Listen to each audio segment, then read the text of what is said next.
Hi guys, how are you my dear friends. आज हम start करने वाले हैं अपना नया चैप्टर जिसका नाम है गवर्नमेंट बजट। दोस्तों, ये एक ऐसा चैप्टर है जिसको आप आसपास भी देखते हैं अपने अच्छी तरह से। जी हाँ।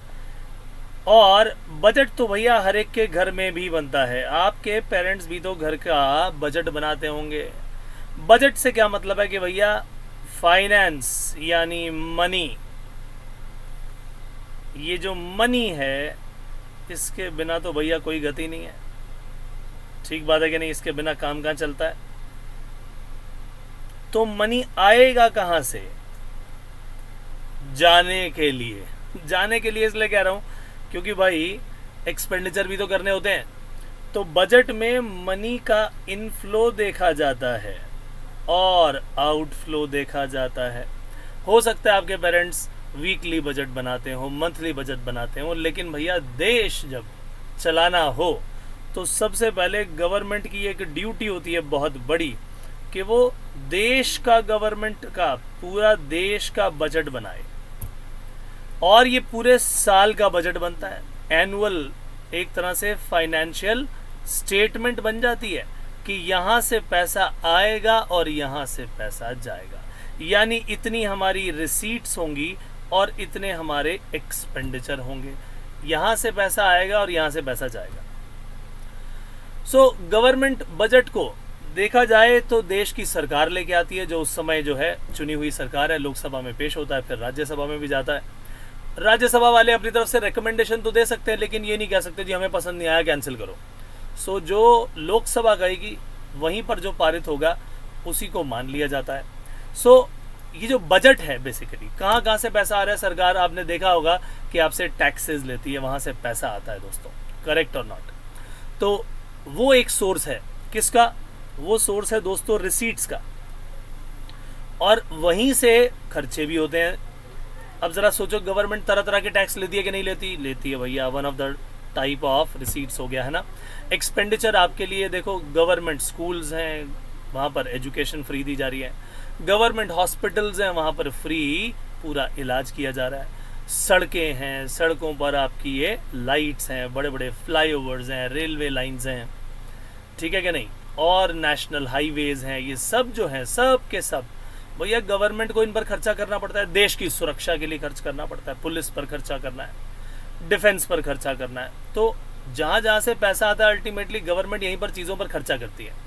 और भी कई तरह के खर्चे होते हैं। आइए ज़रा एक बार आपको मैं कुछ समझाता हूँ इस एक पर्टिकुलर इमेज के ज़रिए, जो कि हमारे यूनियन बजट 2020-21 को बताता था। और ये बता रहे, देखो जी, 1 रुपया जो आता है वो कहाँ से आता है और वो उसका खर्चा कहाँ का किया जाता है। ये दोनों बातें यहाँ पर बताई गई हैं कि पैसा आ कहाँ से रहा है और जा कहाँ से रहा है। जैसे मैंने आपसे बताया, आपको बात बताई कि भैया टैक्सेशन से पैसा आता है। तो कॉरपोरेट टैक्स यहाँ पर होगा क्या? जो भी हमारी कंपनीज हैं वो जो पैसा कमा रही हैं उनका एक हिस्सा इनकम का टैक्स के रूप में आता है। That is called corporation tax, corporate tax भी बोलते हैं। इनकम टैक्स क्या हो गया भाई साहब? उनके अलावा, कंपनीज के अलावा जो लोग हैं, इंडिविजुअल हैं और फर्म्स हैं, वो जो पैसा दे रहे हैं वो इनकम टैक्स हो गया। इसके अलावा कई तरह से टैक्स आते हैं। जैसे हमने कोई चीज़ इंपोर्ट की तो भैया उस पर ड्यूटी लग गई, कस्टम। मान लीजिए जो भी हमने यहाँ प्रोडक्शन की तो प्रोडक्शन पर ड्यूटी लगती है, एक्साइज ड्यूटी कहलाती है।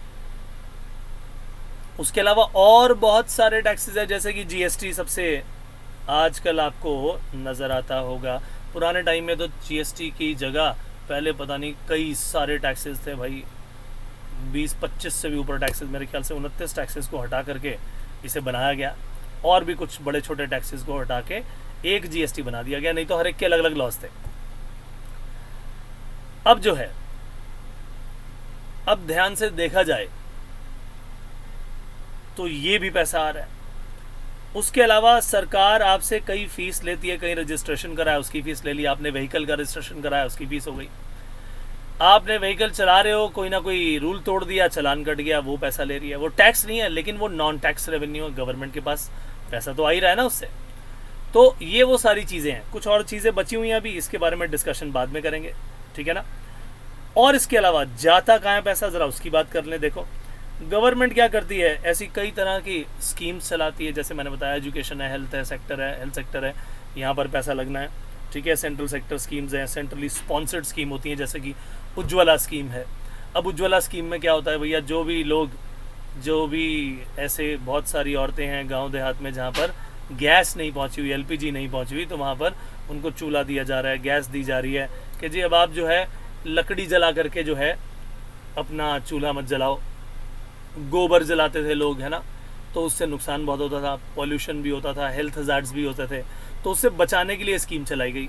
अब उज्ज्वला में गवर्नमेंट तो अपनी तरफ से पैसा खर्च कर ही रही है और बाकी लोगों को भी बोलती है, अमीर वर्ग को भी, अगर आप अपनी सब्सिडी छोड़ देंगे, यानी सब्सिडी का मतलब क्या होता है कि सरकार आपको जो है जो चीज़ मान लो 900 रुपये की आ रही है वो आपको दे रही है 600 रुपये में, तो 300 रुपये की सब्सिडी दे दी आपको, यानी 300 रुपये का जो खर्चा है 900 में से वो अपनी जेब से डाल रही है खर्चा। गैस तो महंगी है, पेट्रोल तो महंगा है, लेकिन आपको वो सब्सिडाइज्ड रेट पे मिलता है, पैसे गवर्नमेंट अपनी जेब से दे रही है उसमें, वो कहलाती है सब्सिडीज, ठीक है कि नहीं। तो अब गवर्नमेंट अपनी तरफ से भी सब्सिडीज दे रही है, स्पेशली उज्ज्वला स्कीम के लिए।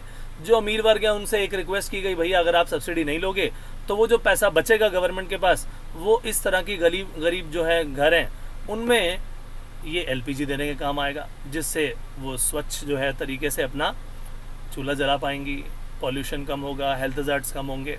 सो इस तरीके के काम चलते रहते हैं। फिर आप देखते हो 60 साल से ऊपर जितने लोग हो जाते हैं उनके लिए एक स्कीम चलाई हुई है जी, 1800-2000 के करीब उनका पर मंथ उनके अकाउंट में आ जाता है, पेंशन स्कीम बोलते हैं। तो यहाँ पर जैसे परसेंटेज बताइए जी कि 18%, 100 में से 18 पैसे मान लो ये कॉर्पोरेट टैक्स से आएगा, 100 में से 17 पैसे इनकम टैक्स से आएंगे, 100 में से 4 पैसे कस्टम से आएंगे। अब ये खर्चे की बात नीचे बताई गई है कि 100 में से 9 पैसे सेंट्रली स्पॉन्सर्ड स्कीम में खर्च होंगे, 100 में से 8 पैसे डिफेंस पर खर्च होंगे। अभी और डिटेल्स आपको बताऊंगा इसकी मैं, है ना, लेकिन ये सब्सिडी भी एक खर्चा है एक तरह से।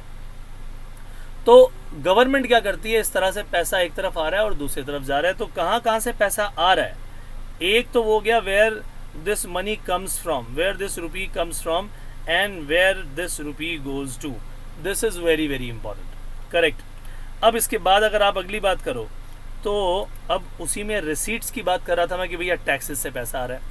तो टैक्स के ट्रेंड जैसे आपके सामने नज़र आ रहे हैं कि भाई पिछले 10 साल के ट्रेंड आपको यहाँ दिए हुए हैं, 2011-12 से लेके ये 2019-20 तक के बताए हुए हैं कि पहले जी पूरे देश की जीडीपी का 10% के करीब जो है टैक्स कलेक्ट हो जाता था और आज की डेट में ये 12% के करीब टैक्स कलेक्ट हो रहा है। तो धीरे धीरे टैक्सेशन का लेवल भी बढ़ता चला जा रहा है।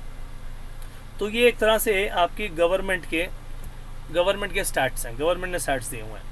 तो एक तरीके का आपके पास पैसा जहाँ से आ रहा है उसके बारे में बात की। अब जहाँ पर पैसा जा रहा है सेंट्रल गवर्नमेंट के एक्सपेंडिचर, आइए ज़रा उसकी बात कर लें, कहाँ पैसा खर्च होता है। अभी मैंने बहुत सारे एग्जांपल्स आपको दिए थे, जैसे कि बताया डिफेंस में खर्चा हो रहा है, पेंशन में देने में खर्चा हो रहा है, उसके अलावा देश की कृषि को डेवलप करने के लिए एग्रीकल्चरल और अलाइड एक्टिविटीज़ में बहुत सारा खर्चा होता है, लोन दे देते हैं हम, है ना, विदाउट इंटरेस्ट या वेरी लेस इंटरेस्ट पे हमने कृषि में जितना भी है एग्रीकल्चर के अंदर जितने भी है फार्मर्स आएंगे उनको लोन दे दिया ताकि उनको कहीं महाजन या किसी बड़े सेठ के पास जाकर के चीज़ें गिरवी रख के लोन ना लेना पड़े। तो इस तरह से एग्रीकल्चर और अलाइड एक्टिविटीज़ में बहुत सारा पैसा खर्च किया जाता है। फिर कॉमर्स और इंडस्ट्री में बहुत सारे सपोर्ट दिए जाते हैं, जैसे स्टार्टअप्स हैं उनकी फंडिंग के लिए पैसा, उनको सपोर्ट, स्टार्टअप सपोर्ट देने के लिए बहुत सारी स्कीम्स चलाई जाती हैं। तो कॉमर्स और इंडस्ट्री को डेवलप करने के लिए पैसा खर्च किया जा रहा है। ये वही पैसा जो टैक्सेस से कलेक्ट किया हुआ है। इसके अलावा आप देखोगे जी हेल्थ पर खर्चा हो रहा है, फाइनेंस पर खर्चा हो रहा है, ठीक है कि नहीं, आईटी और टेलीकॉम पे खर्चा हो रहा है।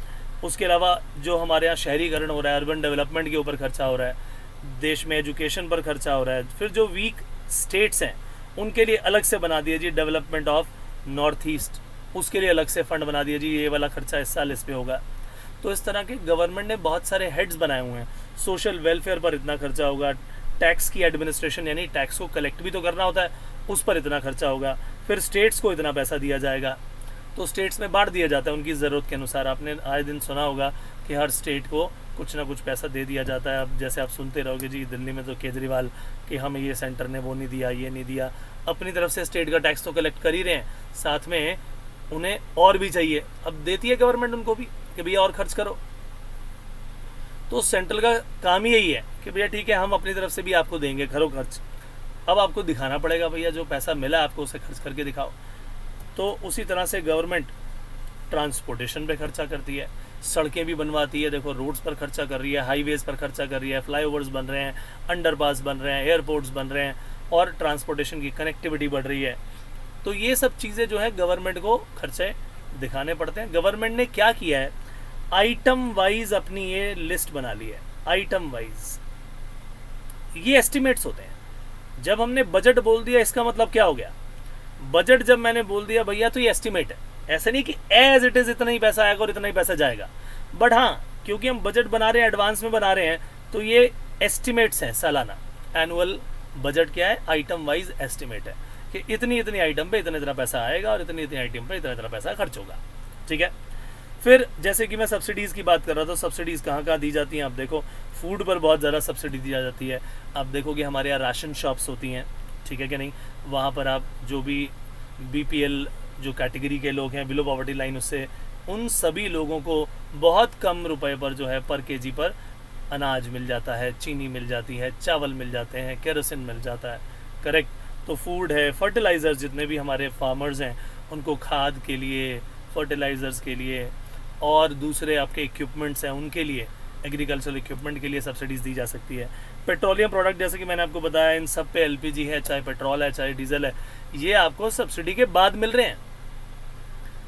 ये सब्सिडी काटने के बाद इतने रुपए का मिल रहा है आपको। गवर्नमेंट अपनी जेब से ही बहुत पैसा दे रही है, तो ये भी एक तरह से गवर्नमेंट की स्पेंडिंग ही हो जाती है, क्योंकि इसके कारण टैक्स नेट देखा जाए तो कम आता है।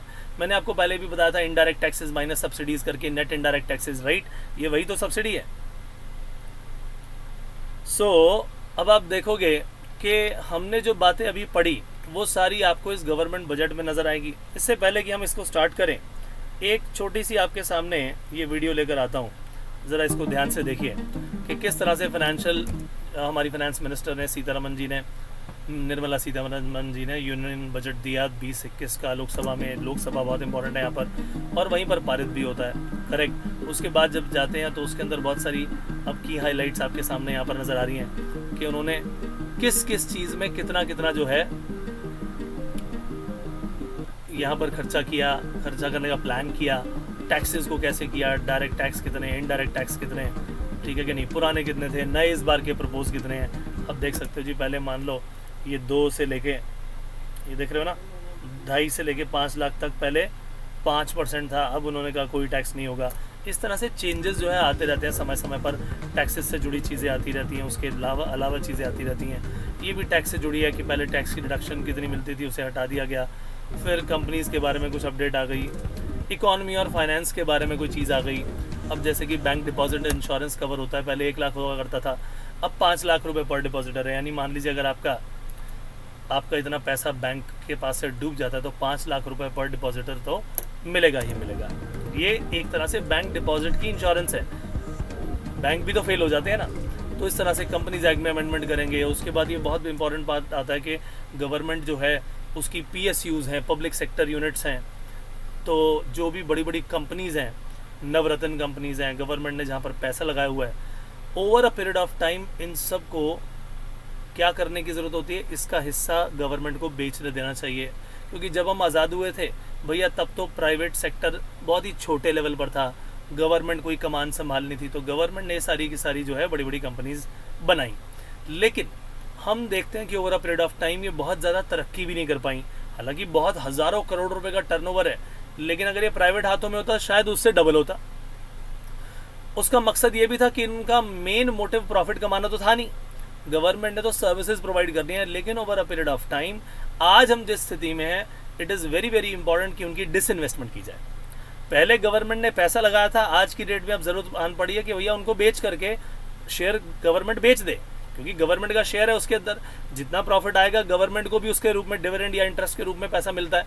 अब गवर्नमेंट चाहती है जी हम अपना स्टेक बेच रहे हैं, प्राइवेट लोगों को बेच रहे हैं, पब्लिक को भेज रहे हैं। अब जो भी शेयर लेगा, मान लो तुमने रिलायंस का शेयर लिया तो तुम्हें डिविडेंड मिलेगा। उसी तरह से अगर गवर्नमेंट ने स्टेक बेचा, पब्लिक ने खरीदा, तो आने वाले समय में LIC का अगर कोई प्रॉफिट होता है तो भैया उसका स्टेक उसको मिलेगा जिसके पास उसका शेयर है। तो over a period of time इस तरह से गवर्नमेंट को अपनी जितनी भी ये इन्वेस्टमेंट्स की हुई हैं बड़ी बड़ी, उसके अंदर प्राइवेट पोर्शन को ला कर खड़ा कर देना चाहिए। इसीलिए पब्लिक प्राइवेट पार्टनरशिप के लिए भी प्लान्स होते हैं। लेकिन अगर गवर्नमेंट अपनी इन्वेस्टमेंट का हिस्सा बेच देती है, जैसा कि आपके सामने नज़र आ रहा है, LIC का हिस्सा बेचने का प्लान है कि कुछ पार्ट बेच देंगे, ऐसी और भी बहुत सारी यूनिट्स हैं, तो वो है डिसइन्वेस्टमेंट। ठीक है कि नहीं? यहाँ से भी पैसा आ रहा है लेकिन इसका नेचर कुछ और है। एग्रीकल्चर के ऊपर बहुत सारा काम किया जा रहा है। बजट एलोकेशन की गई है कि इतना हम जो है एग्रीकल्चरल और एलाइड एक्टिविटीज़ के लिए 2.83 लाख करोड़ रुपया खर्च करेंगे। अब इसमें क्या होता है, लोन माफ़ी भी होती है बहुत सारी, बहुत सस्ते दामों पर बीज भी दिए जाते हैं, बहुत सस्ते दामों पर एग्रीकल्चरल इक्विपमेंट दे दिए और चीज़ें प्रोवाइड कर दी। इस तरह से होता है। किसान कार्ड बने हुए हैं, आपको मालूम हुआ, उसके ज़रिए ले सकते हैं। फिर गवर्नमेंट ने कहा जी अब 20 लाख फार्मर्स जो हैं उनको हम क्या करेंगे, स्टैंड अलोन सोलर पंप देंगे, जो कि किससे चलेंगे, सिर्फ और सिर्फ सोलर, एक अलग से ग्रिड बना देंगे जो सोलर की एक्टिविटी से चलेंगे। इसका मतलब होगा क्या, बिजली की बचत होगी। तो इस तरीके से बड़े बड़े प्लान्स किए जाते हैं, राइट। और उन्हीं प्लान्स के ऊपर खर्चा प्लान किया जाता है कि इस तरह से पैसा खर्च होगा।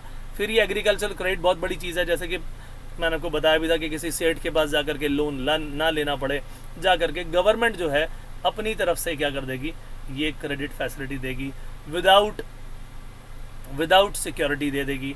आप आज और मैं दोनों जाएं, मान लो कि जी लाओ जी हमें लोन दे दो, तो क्या बैंक बिना किसी सिक्योरिटी के हमें लोन देगा क्या? कभी भी नहीं देगा, राइट। लेकिन एग्रीकल्चरल लेवल पर अगर लोन लेना चाहें तो आपको ये क्रेडिट आसानी से मिल जाता है। गवर्नमेंट ने इसके लिए प्रोविज़न बनाए हुए हैं, और ख़ासकर किसान कार्ड के बाद तो बहुत जल्दी काम होने लग गए हैं। फिर हेल्थ सेक्टर है, सैनिटेशन है, गवर्नमेंट ने कहा जी इसकी तरफ काम होगा। बहुत सारे आप देखोगे कि हॉस्पिटल्स होते हैं हेल्थ सेक्टर के लिए, और स्वच्छ भारत मिशन के लिए बहुत सारा जो है पैसा लगाया गया। फिर पब्लिक प्राइवेट पार्टनरशिप करके PPP जिसे बोलते हैं, कि बहुत सारे जो हैं हॉस्पिटल सेटअप होंगे। उस हॉस्पिटल के ज़रिए होगा क्या, कुछ प्राइवेट का हिस्सा है, कुछ पब्लिक का हिस्सा है। जहाँ पर हॉस्पिटल था ही नहीं है, छोटे छोटे थे, अब उसकी लेवल को बढ़ा दिया गया। गवर्नमेंट ने वहाँ पर कुछ पैसा लगा दिया, कुछ इक्विपमेंट दे दिए, बेड्स दे दिए, तो उससे आसपास के लोगों को ये सर्विसेज मिलनी शुरू हो गई। उसी तरह से गवर्नमेंट ने कहा जी अब एजुकेशन पर हम इतना सारा खर्च करेंगे, 99,300 करोड़ रुपया जो है एजुकेशन पर खर्च किया जाएगा। स्किल डेवलपमेंट के लिए 3,000 करोड़ खर्च किया जाएगा। उसी तरह से आप देखोगे कि बहुत सारे हमारे देश में तो ईंट उठाओ और इंजीनियर निकलाते हैं, तो उस इंजीनियर को देखा जाए तो पेपर तो पास किया हुआ है, लेकिन उसे कहो जी फैक्ट्री में काम कराना है, उसे नहीं आता होगा, क्योंकि उसको उसकी प्रैक्टिस नहीं है। तो जो यंग इंजीनियर्स हैं उनको इंटर्नशिप के लिए भेजा जाएगा, लोकल बॉडी से बातचीत कर लिए कि कहाँ कहाँ उनकी इंटर्नशिप होगी, so that they are able to do that practically. Degree level बहुत सारे प्रोग्राम चलाए गए जो अंडर प्रिविलेज स्टूडेंट है, जिनके पास इतना पैसा नहीं है।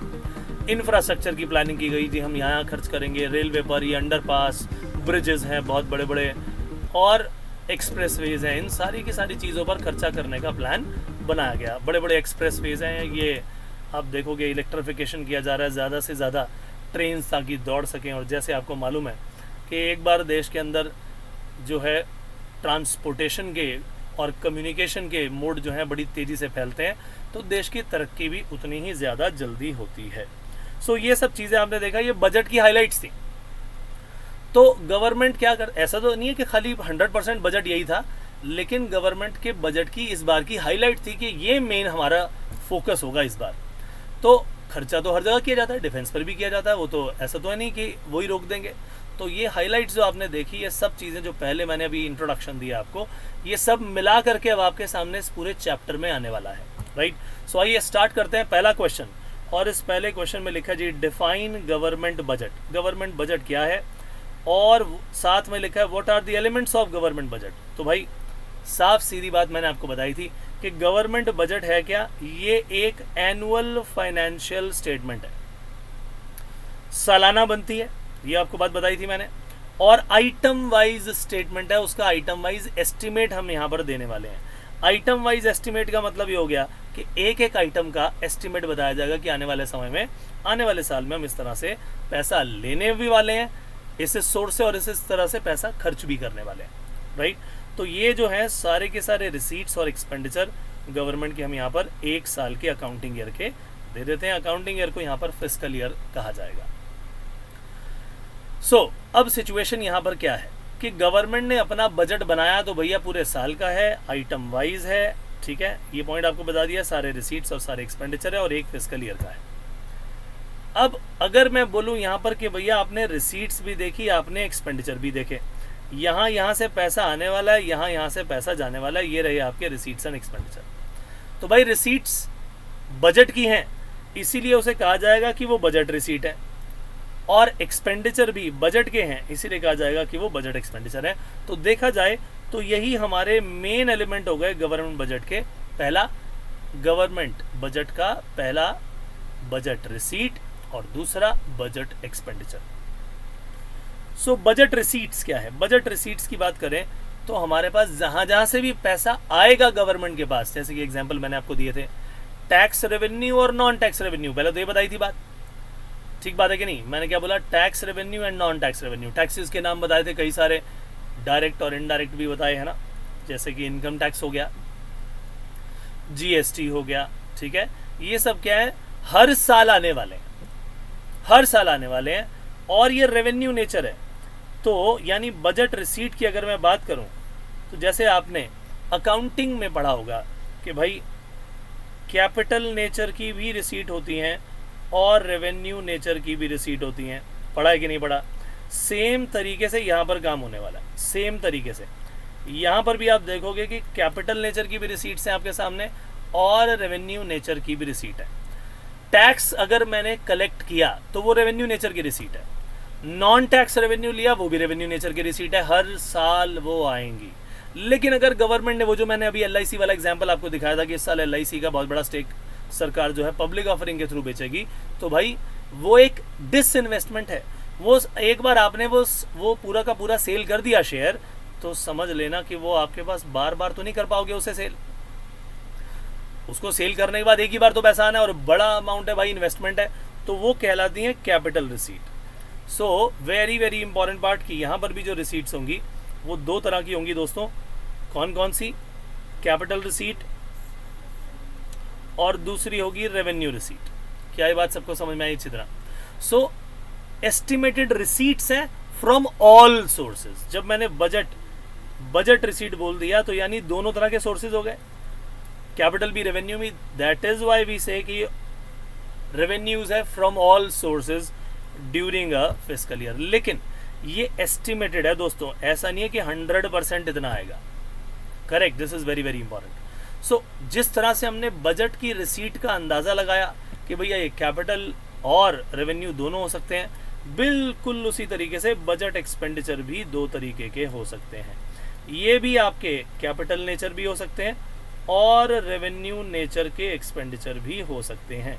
तो अगर मैंने पुलिस पर खर्चा किया तो भैया बार बार हर महीने खर्चा करना पड़ेगा। What is that? That is a revenue expenditure. लेकिन मैंने कहा मैंने हाईवे बना डाला तो ये कैपिटल नेचर का एक्सपेंडिचर है। मैंने एक पुल बना दिया बहुत बड़ा तो ये कैपिटल नेचर का एक्सपेंडिचर है। पैसा तो जा रहा है बट उसका नेचर देखो अलग अलग है। तो ऐसे बहुत सारे एग्जाम्पल अभी हम पढ़ने वाले हैं। ये भी जो एक्सपेंडिचर है ये भी सारे क्या है? बजटेड एक्सपेंडिचर है, यानी ये एस्टिमेट्स हैं, हमारे साल के एस्टिमेट। तो एस्टिमेटेड एक्सपेंडिचर है गवर्नमेंट का डेवलपमेंट और नॉन डेवलपमेंटल एक्टिविटीज पे। जरा सोचो, अगर मैंने बड़ा सा एक ब्रिज बना डाला, मैंने बड़ी सी रेलवे लाइन बिछा डाली, मैंने मेट्रो ट्रेन चलाने के लिए इन्वेस्टमेंट कर दी, ये हमारी क्या है? ये हमारी डेवलपमेंट को बिल्कुल वहां पर डिनोट करता है कि जी डेवलपमेंट हो रही है। लेकिन अगर मैंने कहा जी मैंने तो केवल पुलिस की सैलरी दी है, मैं तो डिफेंस पर्सनल की सैलरी दी है, तो उससे डेवलपमेंट नहीं हो रही, खर्चा वो बहुत ज़रूरी है, वो कहलाता है नॉन डेवलपमेंटल एक्सपेंडिचर। सो जो खर्चा होगा वो आप देखोगे गवर्नमेंट का various developmental as well as non developmental programmes दोनों पर खर्च किया जाता है। This is very very important. तो कैपिटल भी हो गया और रेवेन्यू, यानी ये बात तय रही कि भाई जो भी हमारे सामने यहाँ पर सिचुएशन आ रही है, जो भी यहाँ सिचुएशन आ रही है और हमारे सामने कहा जा रहा है कि भाई बजट, तो इसमें दो बातें तय हो गई कि एक तो है रिसीट्स। कौन सी? बजटेड रिसीट्स, ठीक बात है कि नहीं? फिर दूसरी बात, दूसरे क्या है? Budgeted expenditure. पॉइंट समझ में आया कि नहीं आया? अब बजटेड रिसीट में भी दो चीजें होंगी, कैपिटल रिसीट्स और रेवेन्यू रिसीट्स, से यस और नो। उसी तरह से बजटेड एक्सपेंडिचर में भी दो चीज़ें होंगी, capital expenditure and revenue expenditure. हमें इन सारी की सारी बातों को अब सीखना है एक एक करके। तो जब हमारे सामने इस गवर्नमेंट बजट की बात आई तो भैया बजट रिसीट सामने आई, बजट एक्सपेंडिचर समझ में आए, और इसमें दोनों में ही कैपिटल और रेवेन्यू की चीज़ें हमारे सामने हमें नज़र आई। करेक्ट। अब बजटेड रिसीट्स को ज़रा डिटेल में पढ़ लेते हैं। हमने कहा जी इसमें कैपिटल और रेवेन्यू दोनों होती हैं, तो इस बात को आपको समझना होगा कि जब मैंने कहा कि कैपिटल नेचर, तो आपको याद होना चाहिए कि कैपिटल नेचर क्या चीज़ होती है। कैपिटल नेचर आपके किससे जुड़ा होता है? एसेट या लायबिलिटी से। किससे जुड़ा होता है? एसेट या लायबिलिटी से जुड़ा होता है। ठीक बात है कि नहीं? जैसे कि लॉन्ग टर्म किसी चीज़ों की मैं बात करता हूं आपसे, कैपिटल नेचर की रिसीट्स को अलग कर लेता हूं जहां से पैसा आने वाला है, कैपिटल नेचर के एक्सपेंडिचर को अलग कर लेता हूं। अब ज़रा सोचो, अगर मैंने पैसा दिया, यहां पर पेमेंट करनी पड़ेगी कि नहीं, तभी तो एक्सपेंडिचर होगा, और यहां पर पैसा रिसीव करना पड़ेगा। यहां पर हमारा इनफ्लो है और यहां पर हमारा आउटफ्लो है। पैसे का इनफ्लो और आउटफ्लो है। अब ध्यान से सोचने समझने की बात है मेरे भाई, और वो ये कि जहां पर हमारा ये आउटफ्लो हो रहा है, पैसा जब जा रहा है, तो मैंने आपको छोटे छोटे दो एग्जाम्पल दिए थे अभी कि मैंने खर्चा किया किस पर। भाई साहब, मैंने खर्चा किया रेलवेज की पटरियां बिछाने में, मैंने खर्चा किया नेशनल हाईवेज बनाने में, मैंने खर्चा किया बड़े बड़े पुल बनाने में। तो ज़रा सोचो, ये तो मेरा एसेट क्रिएट होगा। भाई बिल्डिंग बनती है, प्रॉपर्टी बनती है, तो क्या एसेट बढ़ते हैं कि नहीं? यानी अगर मैंने कोई भी कैपिटल नेचर का एक्सपेंडिचर किया, कैपिटल नेचर का मैंने कोई भी एक्सपेंडिचर किया मेरे दोस्तों, तो जाहिर सी बात है कि मेरा कोई ना कोई एसेट 100% हर हाल में बढ़ेगा। क्या ये बात ठीक है कि नहीं? क्योंकि भैया एसेट बढ़ना है। और अगर मैंने उसी एसेट को बेच दिया, मान लो गवर्नमेंट ने क्या किया, एक बहुत बड़ी पीएसयू बनाई, उसमें कोई बड़ी बड़ी सी प्रॉपर्टी बनाई और वो पूरी की पूरी पीएसयूज बेच दी, पूरी पब्लिक सेक्टर यूनिट को प्राइवेटाइज कर दिया। तो भैया जो उस पीएसयू की जितनी बड़ी बड़ी प्रॉपर्टीज थी वो भी तो चली जाएंगी। यानी उस केस में हमारे पास पैसा तो आ जाएगा, लेकिन हमारे जो एसेट्स थे मेरे दोस्तों वो रिड्यूस हो जाएंगे। से यस और नो? यानी कैपिटल रिसीट्स आपके सामने जब भी नजर आएंगी, कैपिटल रिसीट में पैसा तो आएगा, no doubt about it, inflow तो होगा, लेकिन आपके जो एसेट हैं वो मेरे भाई रिड्यूस हो जाएंगे। ठीक बात है कि नहीं? जबकि एक्सपेंडिचर जब करोगे तो आपके यही एसेट्स इंक्रीज हो जाएंगे। Point number 1। अब सरकार लोन भी लेती है बहुत बड़े बड़े। हाँ, इतना पैसा जब खर्च करना होता है तो कई बार सिचुएशन ऐसी आती है कि पैसे की ज़रूरत है, भाई करें क्या? तो गवर्नमेंट लोन लेती है, पब्लिक से भी बोरो करती है, आरबीआई से भी बोरो कर सकती है, क्योंकि गवर्नमेंट का बैंक जो ठहरा, जैसे आपके बैंकर कौन है? कमर्शियल बैंक से, वैसे ही गवर्नमेंट का बैंकर कौन है? आरबीआई है। तो गवर्नमेंट को लोन लेना होता है तो आरबीआई से लेती है, पब्लिक की तरफ भी जाती है। अब ज़रा सोचो, वो जो लोन लिया है तो भैया वापस भी तो करना है, ऐसे यस और नो? तो जब ऐसी सिचुएशन में लोन लेंगे तो लायबिलिटी बढ़ जाएगी, तभी तो पैसा आएगा। लोन लेना यानी पैसा आना, यानी पैसा कैसे आ रहा है इस बार? इनफ्लो में आ ज़रूर रहा है, लेकिन वो कैसे आ रहा है? वो लोन के रूप में आ रहा है। यानी ऐसे केस में जब पैसा आएगा तो आपकी लायबिलिटी बढ़ जाएगी, क्रिएट हो जाएगी, इंक्रीज हो जाएगी। ठीक बात है कि नहीं? से यस और नो? यहाँ पर आपके एसेट बढ़ रहे थे, इंक्रीज हो रहे थे, क्रिएट हो रहे थे, करेक्ट। लेकिन अगर मैंने उससे पेमेंट कर दी, अपनी जो बोरोइंग्स मैंने ली हुई थी, सरकार ने अगर लोन लिया तो भैया उस लोन की वापसी भी करेगी, सीधी सीधी बात है।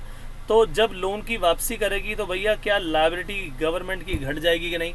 गवर्नमेंट कहेगी जी मैंने तो पेमेंट कर दी, पेमेंट कर दी तो मेरी लायबिलिटी घट गई, लायबिलिटी इससे रिड्यूस हो जाएगी। से यस और नो? यानी इसका मतलब ये हुआ कि कैपिटल नेचर की रिसीट्स क्या करती हैं, या तो एसेट को रिड्यूस कर देती हैं या लायबिलिटी को क्रिएट कर देती हैं। यहीं से हमें पता लग गया, क्या वर्ड्स बोले मैंने, कैपिटल नेचर की जितनी भी ये रिसीट्स हैं, ये रिसीट्स क्या करती हैं, या तो एसेट्स को रिड्यूस कर देती हैं या फिर लायबिलिटीज को इंक्रीज कर देती हैं। उसके बिल्कुल ऑपोजिट ये जो कैपिटल नेचर की हमारी ये एक्सपेंडिचर है, जो हम ये पेमेंट कर रहे हैं मेरे भाई, इसके जरिए होगा क्या, एसेट या तो क्रिएट हो जाएंगे या इससे हमारी लायबिलिटीज रिड्यूस हो जाएंगी। क्या ये बात सबको समझ में आई अच्छी तरह से? सो ये है कहानी दोस्तों, ये कैपिटल नेचर की बात थी। और मैंने आपको बताया कि बजटेड रिसीट्स में तो भैया कैपिटल नेचर की रिसीट होंगी और रेवेन्यू रिसीट भी होंगी, इसमें कोई शक नहीं है। तो पहले हम जब बजट रिसीट्स की बात कर रहे हैं तो मैंने यहाँ पर आपको केवल अब रिसीट्स के बारे में समझाना है। ये कैपिटल रिसीट्स हैं दोस्तों, ये कैपिटल पेमेंट्स हैं या कैपिटल एक्सपेंडिचर हैं, करेक्ट। अभी हम बजटेड रिसीट्स की बात कर रहे हैं, इसका मतलब ये हुआ कि we will talk about this portion only. ये सेकंड पोर्शन की अभी हम बात नहीं करेंगे, लेकिन इसी के साथ साथ हमें रेवेन्यू नेचर की भी बात करनी चाहिए, सेकंड पोर्शन की भी तो बात करनी चाहिए कि भैया जो रेवेन्यू नेचर होगा उस रेवेन्यू नेचर के भी क्या सिचुएशंस हो सकती हैं, पैसा आ भी सकता है, जा भी सकता है, करेक्ट और नॉट। सो जो रेवेन्यू नेचर की रिसीट्स हैं वो क्या होंगी, और जो रेवेन्यू नेचर की पेमेंट्स हैं या कहें रेवेन्यू नेचर के एक्सपेंडिचर हैं, वो कहाँ कहाँ पैसा जा रहा है। तो भाई रेवेन्यू नेचर का जो हमारे पास पैसा आना था, वो रेवेन्यू नेचर का पैसा पहुंचा इधर रिसीट्स में। वो रेवेन्यू का नेचर का पैसा कहाँ पहुंचा, ये रिसीट्स में पहुंचा हमारे पास, ठीक है। तो अब आप देखोगे रेवेन्यू नेचर का पैसा ये रिसीट्स में आ गया, इधर एक्सपेंडिचर में आ गया। अगेन दो बातें हो गई। रेवेन्यू नेचर की रिसीट्स में आप देखोगे जी टैक्स रिसीट्स हैं, ठीक है कि नहीं। इसका ना तो भैया एसेट पर कोई असर है, ना ही एसेट को, पैसा तो आ रहा है लेकिन एसेट कोई घट नहीं रहा, पैसा तो आ रहा है लेकिन लायबिलिटी कोई बढ़ नहीं रही। अगर मैं कहूँ जी हमने गवर्नमेंट ने टैक्स लिया तो क्या उसकी वापसी भी करनी है क्या कोई, नो, वो तो गवर्नमेंट का हो गया। यानी ना तो यहां पर कोई एसेट रिड्यूस होगा, क्रॉस लगा दिया मैंने, और मेरे भाई ना ही यहां पर कोई लायबिलिटी जो है वो क्रिएट होगी। ये दोनों काम यहां नहीं होने, और कैपिटल में दोनों काम हुए थे। कैपिटल रिसीट जब बनी थी तो ये दोनों काम हुए थे, लेकिन यहां पर ना तो भैया एसेट के अंदर कोई रिडक्शन आएगी, क्रॉस लगा दिया मैंने, और ना ही यहां पर देखोगे आप कि लायबिलिटी को इंक्रीज हो रही है, लेकिन पैसा जरूर आ रहा है। तो रेवेन्यू नेचर में जब टैक्स कलेक्ट किया, सोचो मेरा कोई एसेट रिड्यूस हुआ, कुछ बेचा मैंने, नो, गवर्नमेंट के पास पैसा आ गया गवर्नमेंट के पास टैक्स से, तो क्या कोई लायबिलिटी इंक्रीज हो गई, क्या वापस करने हैं पैसे, नो भैया नो, ये तो जेब में आ गए। तो इसका मतलब ये हुआ कि जो आपके ये रेवेन्यू नेचर की चीजें आपको नजर आएंगी, चाहे वो रिसीट्स हो यहाँ पर, चाहे वो पेमेंट्स हो मेरे दोस्तों, इन दोनों ही केसेस में एसेट और लायबिलिटी पर कोई असर ही नहीं है।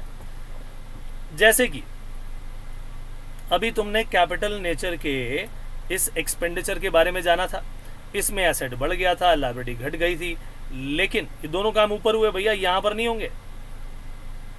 ना तो यहां पर आपका कोई एसेट बढ़ेगा किसी को पेमेंट करने से, कैसे, अगर आपने पुलिस की सैलरी पे कर दी, डिफेंस पर्सनल की सैलरी पे कर दी, तो क्या कोई एसेट बन गया क्या आपका, एसेट नहीं बढ़ा, क्योंकि रेवेन्यू नेचर की पेमेंट में कोई एसेट बढ़ता ही नहीं। लाइकवाइज जब आपने पेमेंट कर दी तो क्या आपने उनसे कोई लोन लिया हुआ था क्या, जो लायबिलिटी आप पे कर रहे हो, नो, ना ही इससे कोई लायबिलिटी आपकी घटी। तो ये दो चीजें बहुत ही ज्यादा इंपॉर्टेंट थी, ना तो भैया इससे कोई ये एसेट बढ़े, ना ही ये लायबिलिटी घटी। यही आपको जब डेफिनेशन लिखनी होगी, यही बात लिखनी होगी कि कैपिटल नेचर की रिसीट में या तो एसेट घट जाता है या लायबिलिटी बढ़ जाती है, लेकिन रेवेन्यू नेचर की रिसीट में ना तो एसेट पर असर है कोई, ना तो एसेट रिड्यूस होते, ना ही कोई लायबिलिटी क्रिएट होती। बिल्कुल इसी तरीके से कैपिटल एक्सपेंडिचर के बारे में लिखना पड़ेगा। कैपिटल एक्सपेंडिचर में जब भी हम एक्सपेंडिचर करेंगे या तो एसेट बढ़ेगा या लायबिलिटी घटेगी, लेकिन रेवेन्यू नेचर में ऐसा नहीं होता।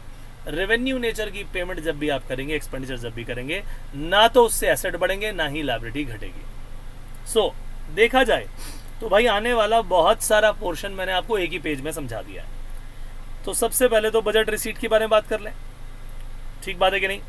तो भाई बजट रिसीट क्या है? What are budget receipts? Explain the types of budget receipts. इसके टाइप्स बताइए। तो अब हम एक एक करके बजट रिसीट के बारे में बात करने जा रहे हैं। आइए स्टार्ट करें। मीनिंग क्या है? ये estimated receipts of the government है। ये तो भाई अब पता लग गया अब 100 बार, है कि नहीं? ड्यूरिंग द फिस्कल ईयर है, ये भी पता लग गया। लेकिन बजट रिसीट्स कहाँ से आने वाली? भैया हर सोर्स से आने वाली, कोई भी सोर्स हो, from all sources, as simple as this. So क्या ये? It refers to estimated receipts of the government from all of the sources during the fiscal year. All sources का मतलब भाई यहाँ कैपिटल भी आ गया और मेरे दोस्तों यहाँ पर रेवेन्यू रिसीट्स भी आ गई, ठीक है? पहले कैपिटल और रेवेन्यू रिसीट्स की हम बातें करेंगे। आइए ज़रा इसका डिस्कशन शुरू किया जाए। तो भाई कैपिटल रिसीट क्या है? या तो ये आपके एसेट को रिड्यूस करेगी या लायबिलिटी को क्रिएट करेगी। अभी तो बताया था, जब आप पैसा दोगे या तो एसेट, पैसा दोगे तो पैसा देने पर एसेट जाता है, ठीक है कि नहीं? लेकिन पैसा आता कब है? जब एसेट बेच देते हो। तो यानी या तो इससे एसेट रिड्यूस होगा, और कब पैसा आता है? वो भी कैपिटल नेचर का। भैया जब लोन लोगे तो पैसा आएगा, यानी आपकी लायबिलिटी क्रिएट होगी। तो दो बातें आपको समझनी है। ये कैपिटल रिसीट्स वो हैं जिसमें या तो लायबिलिटी क्रिएट होगी या आपके एसेट्स रिड्यूस होंगे।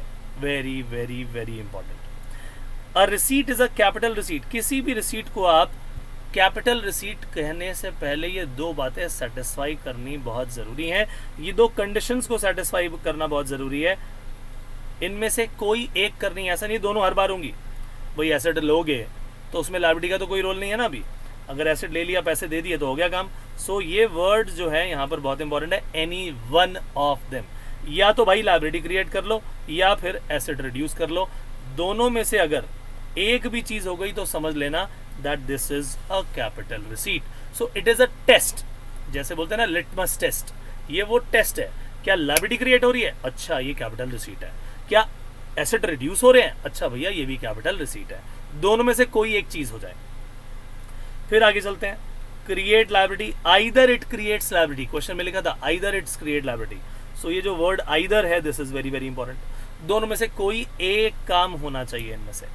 सो it means it creates an obligation to return the amount. भैया पब्लिक से लोन लोगे तो वापस तो देना पड़ेगा ना, तो तभी तो रिसीट आई है आपके पास, तभी आपने इसे रिसीट कह दिया। करेक्ट और नॉट? और उसी तरीके से आप देखोगे रिड्यूस दी एसेट्स, यानी गवर्नमेंट को क्या करना पड़ता है? अपने ये एसेट बेच देने पड़ते हैं। बेचने पर ही तो पैसा आता है। क्या ये बात सबको समझ में आई या नहीं आई? बेचने पर ही तो पैसा आता है। सो इस गवर्नमेंट बजट में आपने देखा कि दो बातें हमने कैपिटल रिसीट की पढ़ ली, ये काम हो गया, ठीक है? रिड्यूस करे एसेट या कैपिटल बढ़ाए। अब हम पहुंचेंगे अपनी अगली कहानी पर कि भाई ये तो बता दो कि इसके पार्ट्स क्या क्या हैं, इसका नेचर कैसा है कैपिटल रिसीट का। मैंने आपको पहले भी बताया था कि भैया टैक्सेस तो हर साल आ रहे हैं, लेकिन क्या LIC का जो जितना शेयर है गवर्नमेंट एक बार बेचने के बाद दोबारा उसी चीज़ को बेच पाएगी क्या? No. So this is one time activity, irregular in nature है, हर बार नहीं होती है। नॉन रिकरिंग नेचर की ट्रांजैक्शंस होती हैं, बार बार नहीं होती मेरे दोस्तों। That is why capital nature की रिसीट्स को हम क्या बोलेंगे? That these are irregular, non recurring in nature है ये, नॉन रिकरिंग। सो एग्जाम्पल्स क्या है? बोरोइंग्स हैं, डिस इन्वेस्टमेंट है। अभी मैंने आपको बताया लोन ले लो, तो गवर्नमेंट का लोन लेने के बाद ऑब्लिगेशन क्रिएट हो गया गवर्नमेंट के ऊपर। किस बात का ऑब्लिगेशन क्रिएट हो गया? That we have to return this borrowed amount. Correct और नॉट? तो बोरोइंग से पैसा आया, कैपिटल रिसीट पहली। दूसरा मैंने क्या बताया, LIC वाला एग्जाम्पल, कि अगर हमने उसका शेयर बेच दिया, प्राइवेट सेक्टर को बेच दिया PSU का शेयर, तो ऐसे केस में क्या होगा भाई, जैसे ही आपने काम किया sale of equity shares of PSU to private sector, समझ लेना कि पैसा आ जाएगा, लेकिन वो जो एसेट था वो आपके हाथ से यहाँ से चला जाएगा। ये कैपिटल एसेट क्यों है? क्योंकि ये हमारे एसेट को रिड्यूस कर रही है।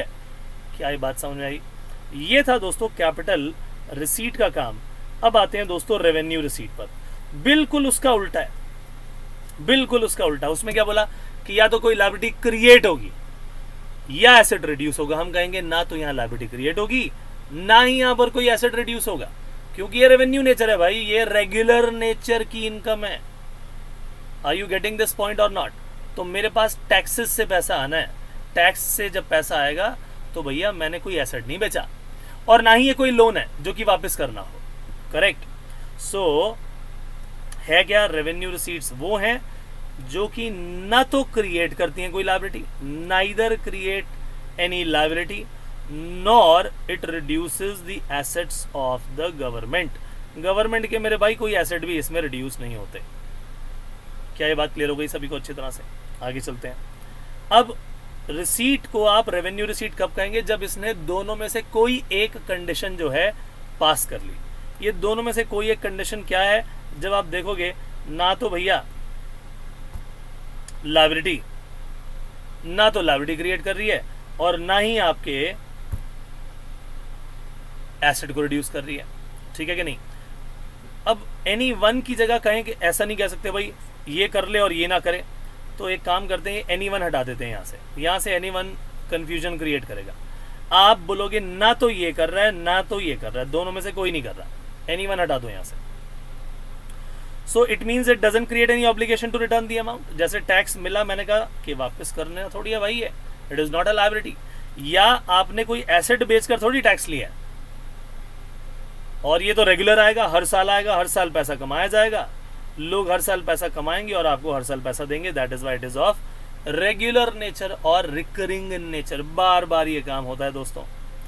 एग्जाम्पल मैंने आपको इसके बता ही दिए कौन कौन से, कि एक तो टैक्स रेवेन्यू है और नॉन टैक्स रेवेन्यू है। टैक्स का मतलब क्या? तरह तरह के direct tax, indirect tax. Direct tax क्या होते हैं? जिस पर लगाए गए उसी को पे करने पड़ेंगे। इनकम टैक्स, आप कमाई इनकम आपने पड़ोसी को थोड़ी बोलोगे भाई टैक्स पे कर दे। लेकिन जैसे GST है, GST एक क्या है? इनडायरेक्ट टैक्स है। सरकार ने लगाया सेलर पर, लेकिन वो आपसे रिकवर कर लेता है। जैसे कि आप मान लीजिए मेडिसिन परचेज करने जाते हो, तो भैया मेडिकल हॉल जो भी चला रहा है उसकी ड्यूटी है कि वो टैक्स कलेक्ट करके गवर्नमेंट के अकाउंट में जमा कराए। उसने जब दवाई खरीदी तो टैक्स पे कर दिया, लेकिन वो जो टैक्स उसमें इंक्लूडेड है MRP में, वो आपसे रिकवर कर लेगा। कैसे? प्राइस के रूप में, प्राइस के अंदर ही वो इंक्लूडेड होता है। तो ये जो आपके टैक्सेस हैं डायरेक्ट भी हो सकते हैं जैसे कि इनकम टैक्स, और मेरे भाई ये इनडायरेक्ट भी हो सकते हैं जैसे कि GST। क्या ये बात समझ में आई? ना तो इससे कोई ऑब्लिगेशन क्रिएट हो रहा है, tax collection neither creates an obligation to return the amount, taxes को वापस तो करना नहीं पड़ता, ना ही आपने कोई एसेट बेचा है जो रिटर्न, जो पैसा मिले आपको बेचने से।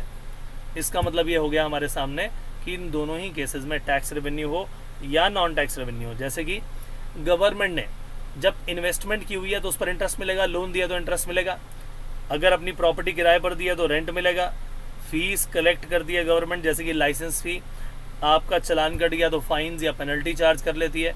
तो इसमें भी पैसा तो आ रहा है मेरे दोस्तों, लेकिन ना तो कोई ऑब्लिगेशन क्रिएट हो रहा है, ना ही आपका कोई एसेट रिड्यूस हो रहा है। ये पूरा का पूरा पोर्शन था दोस्तों किसका? ये था मेरे भाई किसका? टैक्स रिसीट्स का, बजट रिसीट्स का। यानी गवर्नमेंट बजट के दो हिस्सों में से, जो कि एक बजट रिसीट है और दूसरा बजटेड एक्सपेंडिचर है, बजट रिसीट तक का काम